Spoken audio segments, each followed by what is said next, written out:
Good morning, another Coffee with Clarke, and we're glad to have you guys with us today.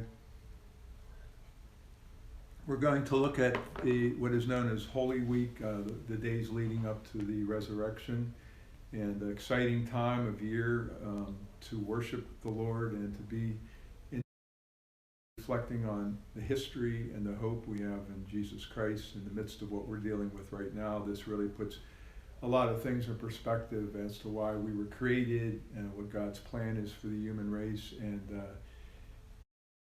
giving himself upon that cross and that violent death of suffering from the whole human race because of our sin. And so we want to glorify him, and tomorrow, actually Sunday, will be the day that we know as Palm Sunday, and I wanted to read from the Gospel of John, chapter 12, verses 12 through 22. The next day, a great multitude that had come to the feast when they heard that Jesus was coming to Jerusalem took branches of palm trees and went out to meet him and cried out, "Hosanna! Blessed is he who comes in the name of the Lord, the King of Israel." Then Jesus, when he had found the young donkey, sat on it, as it is written, "Fear not, daughter of Zion." His disciples did not understand these things at first, but when Jesus was glorified, then they remembered these things were written about him, and that they had done these things to him. Therefore the people who were with him, when he called Lazarus out of his tomb and raised him from the dead, bore witness. For this reason the people also met him, because they heard that he had done this sign. The Pharisees therefore said among themselves, "You see that you are accomplishing nothing. Look, the world has gone after him." Now there were certain Greeks among those who came to worship at the feast. Then they came to Philip, who was born from Bethsaida of Galilee, and asked him, saying, "Sir, we wish to see Jesus." Philip came and told Andrew, and in turn Andrew and Philip told Jesus. And so this is a very significant event in the history of Jesus' life, because he's truly coming and actually for the first time clearly identifying himself as the Messiah of the Jews and all those who would believe in Jesus Christ. That he is the King of Israel and he is the Lord. And so as he's coming into the city, many people are rejoicing and excited about this, thinking that he's going to set up his kingship now in Jerusalem, which will eventually happen after the second coming. But this wasn't the time for that particular historical event. And so this day known as Palm Sunday is very significant. It's spoken about in all the four Gospels. So it's very clearly an important event that all the Gospel writers wanted to give historical reference and significance to.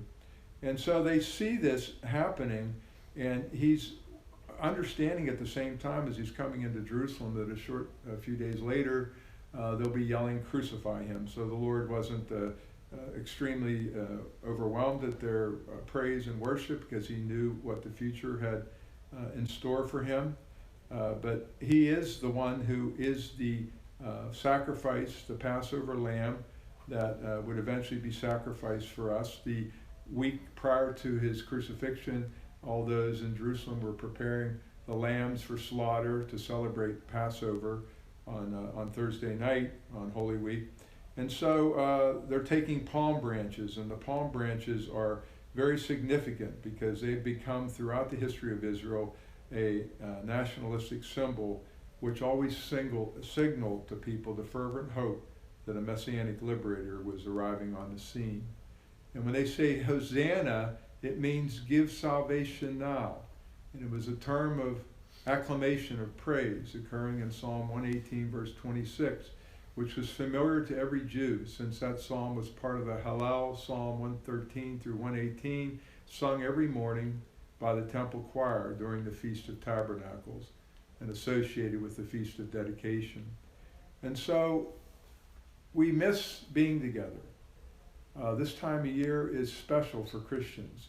The church is decorated with Easter lilies on Easter morning, which somehow I'm going to try to find some when we do our Sunday service on YouTube, to give you a sense that a lot of ways nothing has changed, because we're still going to celebrate Easter in our homes with our families and read these things to our kids and our grandkids and be tuned in to what's really important.